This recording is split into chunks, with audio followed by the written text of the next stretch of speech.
నమస్తే, నేను సిరి. జగన్మోహన్ రెడ్డి గారు అయితే మరి సుబ్బారెడ్డి గారిని సుప్రీంకోర్టు ఏదైతే ఆదేశాలు జారీ చేసిందో దాంతో పక్కగా ఇరికించేశారా?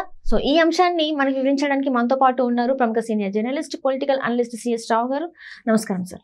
సార్, ఇప్పుడు చూస్తుంటే మరి సుబ్బారెడ్డి గారిని జగన్మోహన్ రెడ్డి గారు ఇరికించారు. ఏదైతే ఇప్పుడు సుప్రీంకోర్టు ఆదేశాలు జారీ చేసిందో దాంతోనైతే ఇంకా ఆయన పక్కగా ఇరిక్కిపోయారని కూడా అనిపిస్తుంది. సో దీంట్లో ఎంతవరకు వాస్తవం ఉందంటారు? సో నెయ్యి కల్తీ విషయంలో రకరకాలుగా దాన్ని మలుపులు తిప్పుకుంటూ వచ్చినటువంటి పులివెందుల ఎమ్మెల్యే జగన్మోహన్ రెడ్డి గారు బహుశా ఆయన అనుకున్నది ఒకటి, జరిగింది ఒకటేమో అనేటువంటి ఒక ఒపీనియన్, ఒక అభిప్రాయం కూడా ఉంది.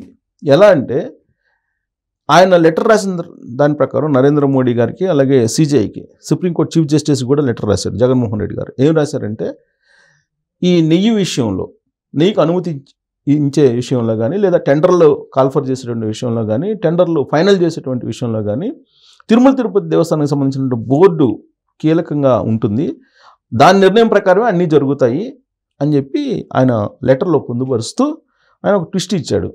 ఏం చేశారంటే ఆ బోర్డులో మెంబర్స్గా కేంద్రంలో ఉండేటువంటి మంత్రులు సిఫారసు చేసినటువంటి వాళ్ళు కూడా మెంబర్లుగా ఉన్నారు అని. కాబట్టి మీరు విచారణ చేయదలుచుకుంటే కనుక అందరూ బోర్డు మీద చేయాలి అనేది. కరెక్ట్గా ఈ పాయింట్ దగ్గరే జగన్మోహన్ రెడ్డి పక్కాగా అందరిని ఇరికిచ్చేసాడు తన మనుషుల్ని అని చెప్పేసి మనం భావించడానికి అవకాశం ఉంది. ఇప్పుడు సుప్రీంకోర్టు ఆదేశాల ప్రకారం సిబిఐ రంగంలో దిగుతుంది. ఆ సిబిఐకి సంబంధించినటువంటి అధికారులు ఒక కమిటీ, 5గురితో కూడినటువంటి ఒక ప్రత్యేకమైనటువంటి ఒక విచారణ కమిటీని ఏర్పాటు చేసి ఆ విచారణ కమిటీ ఇచ్చేటువంటి నివేదిక ఆధారంగా పనిష్ జరుగుతుంది. ఎవరిని విచారిస్తుంది? ఇప్పుడు ఇద్దరు సిబిఐకి సంబంధించినటువంటి అధికారులు, మరో ఇద్దరు సిట్కి ఆంధ్రప్రదేశ్కి సంబంధించినటువంటి అధికారులు, ఐపీఎస్లు, మరొకరు ఫుడ్ సేఫ్టీ అధికారి. ఇదే కదా కమిటీ. ఈ కమిటీని మానిటర్ చేసేది CBI director. So CBI director పర్యవేక్షణ చేసినప్పటికీ కూడా విచారణ అధికారులుగా రాష్ట్రానికి సంబంధించి, కేంద్రానికి సంబంధించినటువంటి అధికారులు అయితే, ఐపీఎస్లు అయితే ఉంటారు కదా, ఫుడ్ సేఫ్టీ అధికారులు ఉంటారు కదా, వీళ్ళని ఎవరిని విచారించాలి? జగన్మోహన్ రెడ్డి గారి లెక్క ప్రకారం, జగన్మోహన్ రెడ్డి లేఖ రాసిన దాని ప్రకారం ఫస్ట్ తిరుమల తిరుపతి దేవస్థానానికి సంబంధించిన చైర్మన్ని విచారించాలి. ఆయన హయాంలో చైర్మన్స్ ఎవరెవరు? వైవి సుబ్బారెడ్డి, కరుణాకర్ రెడ్డి, వీళ్ళిద్దరు చైర్మన్స్. వీళ్ళిద్దరిని ఫస్ట్ సిబిఐ విచారించాలి. 3 EO Dharmareddy. So Dharmareddy resolutions EO కాబట్టి ధర్మారెడ్డి కీలకంగా ఉంటారు. ఆయన ఈఓగా ఉన్నారు. జగన్మోహన్ రెడ్డి గారు అధికారంలోకి వచ్చిన తర్వాత ఆయన కేంద్ర సర్వీస్లో ఉన్నటువంటి ధర్మారెడ్డి గారిని తీసుకొచ్చి ఇక్కడ ఈఓగా అపాయింట్ చేశారు. అది కూడా సర్వీస్ రూల్స్కి విరుద్ధంగా, కేంద్ర మార్గదర్శకాలకు విరుద్ధంగా ఆయన్ని 3 సార్లు డిప్యుటేషన్ కంటిన్యూ చేశారు. జనరల్గా డిప్యుటేషన్ 2 years ఉంటుంది, ఆ తర్వాత ఇంకో 2 years 4 years చేసుకోవచ్చు. కానీ 3వసారి కూడా డిప్యుటేషన్ మీద తీసుకొచ్చారు. ఇక్కడ అక్కడే సర్వీస్ రూల్స్కి విరుద్ధం ధర్మారెడ్డిని తీసుకురావటం. అంటే కేంద్రంలో రక్షణ శాఖలో ఉన్నటువంటి ఆయన, ఎస్టేట్ ఆఫీసర్గా ఉన్నటువంటి అతన్ని రాజశేఖర రెడ్డి గారు బతికున్న రోజుల్లో ఆయన సీఎంగా ఉన్నప్పుడు జేయూగా తీసుకొచ్చి పెట్టారు డిప్యుటేషన్ మీద. ఆయన హెలికాప్టర్ ప్రమాదంలో చనిపోయిన తర్వాత మధ్యలో ప్రభుత్వం పడిపోవడం ఇవన్నీ జరిగినాయి. 2014లో చంద్రబాబు నాయుడు గారు వచ్చారు, 2019లో జగన్మోహన్ రెడ్డి గారు వచ్చారు. జగన్మోహన్ రెడ్డి గారు రాగానే తీసుకొచ్చినటువంటి అధికారులు ఎవరు అంటే ధర్మారెడ్డి. ఈ ధర్మారెడ్డి గారిని ఎందుకు తీసుకొచ్చారు ఏంటి అనే దాని మీద అందరికీ తెలిసినటువంటి విషయమే. కేంద్రంలో అలాగే వివిధ ప్రాంతాల్లో ఆయన లాబీయిస్టు. ఆ లాబీయిస్టు చేసేటువంటి లాబింగ్ని బేస్ చేసుకుని జగన్మోహన్ రెడ్డి గారికి బెయిల్ రద్దు కాకపోవడం, ఆయన కేసుల్లో కొన్ని కేసుల్లో బయటపడటం, ఇవన్నీ కూడా జరిగాయి అనేది చెప్తుంటారు. ధర్మారెడ్డి గారిని బేస్ చేసుకొని, ఈ ధర్మారెడ్డి గారు నడిపేటువంటి ఢిల్లీ లాబింగ్ని బేస్ చేసుకొని సేఫ్ సైడ్గా ఉన్నారు జగన్మోహన్ రెడ్డి గారు అని. ఇప్పుడు జగన్మోహన్ రెడ్డి గారు ముందు చూపు లేకపోవడం, లేదా వ్యూహం లేకపోవటమా, లేదంటే ఇలా జరుగుతుందని ఎక్స్పెక్ట్ చేయకపోవటం, కారణం ఏదైతేనేమి జగన్మోహన్ రెడ్డి గారు రాసినటువంటి లెటర్స్, అలాగే జగన్మోహన్ రెడ్డి గారు మనిషి వాళ్ళ బాబాయ్ మాజీ తిరుమల తిరుపతి దేవస్థానం చైర్మన్ వైవి సుబ్బారెడ్డి గారు వేసినటువంటి పిటిషను సుప్రీంకోర్టులో వెరసి ఇప్పుడు ఒక స్వతంత్ర ప్రతిపత్తి గల ఒక కమిటీని ఏర్పాటు చేస్తున్నాం అని చెప్పి కమిటీని ఏర్పాటు చేయాలని సుప్రీంకోర్టు చెప్పింది. సో వివేకానంద రెడ్డి గారు మర్డర్ కేసులో కూడా అదే జరిగింది. వివేకానంద రెడ్డి గారు మర్డర్ కేసులో కూడా ఒక ప్రత్యేకమైనటువంటి విచారణ బృందాన్ని ఏర్పాటు చేసి టైం లిమిట్ కూడా పెట్టారు సుప్రీంకోర్టు. కానీ జరిగిందా? జరగలేదు కదా. దాని మీద వివేకానంద రెడ్డి గారి కుమార్తె డాక్టర్ సునీతారెడ్డి గారు ఇప్పటికి కూడా పోరాడుతున్నారు కదా.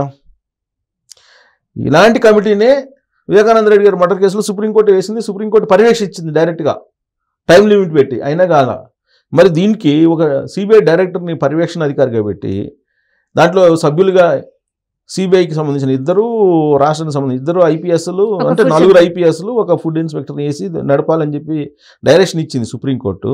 అయితే ఎవరిని విచారిస్తుందంటే సిబిఐ. ఇప్పుడు వాళ్ళిద్దరు కరుణాకర్ రెడ్డి గారిని ఒకళ్ళు లెఫ్ట్, ఇంకొకళ్ళు రైట్ జగన్మోహన్ రెడ్డి గారికి, ఇంకొక అతను బ్యాక్ లేదా ఫ్రంట్. బ్యాక్ ఫ్రంట్ ఎవరు? ధర్మారెడ్డి గారు. వీళ్ళని విచారిస్తే కనుక మొత్తం బయటకు వచ్చేస్తుంది, ఖచ్చితంగా బయటకు వస్తుంది. తిరుమల తిరుపతి దేవస్థానానికి సంబంధించినటువంటి బోర్డు మొత్తం కీలక నిర్ణయాలు తీసుకుంటుందని చెప్పేసి జగన్మోహన్ రెడ్డి గారే మొత్తం క్లూ ఇచ్చేశాడు సిబిఐకి. అంటే సిబిఐకి వీళ్ళని అప్పచెప్పేశాడు. ఏది సొంత మనుషులు లెఫ్ట్ అండ్ రైట్ ఉండేటువంటి వాళ్ళని ఇద్దరిని అప్పచెప్పేశారు. అలాగే బోర్డు మెంబర్స్ ఎవరెవరు? మైహోం రాజేశ్వరరావు, అంటే ఇప్పుడు TV9కి సంబంధించినటువంటి లేదంటే ఇతర మీడియా సంస్థలకు సంబంధించినటువంటి అధిపతిగా కూడా ఉన్నాడు ఆయన. మైహోం రామేశ్వరరావు గారు ఒక మెంబరు తిరుమల తిరుపతి దేవస్థానంలో. ఇలా కొంతమంది మెంబర్స్ ఉన్నారు, కీలకమైనటువంటి వాళ్ళు, ఇండస్ట్రియలిస్టులు. లాస్ట్కి ఆయన మెంబర్స్గా ఇచ్చినటువంటి వాళ్ళను కూడా ఇరికిచ్చేశాడు. ఫస్ట్ సిబిఐ మెంబర్స్ని, తర్వాత బైలాస్ ఏవైతే ఉన్నాయో, ఇప్పుడు టెండర్లు కాల్ఫర్ చేసేటప్పుడు ఏఆర్ డైరీ ఇష్యూ, ఇది ఏఆర్ డైరీ కదా, ఏఆర్ ఫుడ్సే కదా ఈ కల్తీ చేసింది. సరే ఏఆర్ ఫుడ్స్కి అసలు అది కెపాసిటీ లేదని చెప్పేసి ఇప్పుడు టెక్నికల్ టీమే చెప్తుంది, టెక్నికల్ టీం చెప్తుంది. ఇలాంటి పరిస్థితుల్లో ఏఆర్ ఫుడ్స్కి టెండర్ ఎందుకు కాల్ఫర్ చేసావు అనేది కమిటీని అడుగుతారు కదా, కమిటీ చైర్మన్ని పిలిచి అడుగుతారు కదా. కమిటీ చైర్మన్ ఏమని చెప్తారు? మేము రెజల్యూషన్ పాస్ చేసాము, అందరం కలిసి మేము నిర్ణయం తీసుకున్నాము అని అంటారు. అంటే అందరిని, సభ్యులు మొత్తాన్ని, committee board members, Tirumala Tirupati దేవస్థానంలో బోర్డు మెంబర్స్ 2019 నుంచి 2024 వరకు ఎవరైతే ఉన్నారో వాళ్ళని అందరినీ సిబిఐ విచారించేటువంటి అవకాశం ఉంది.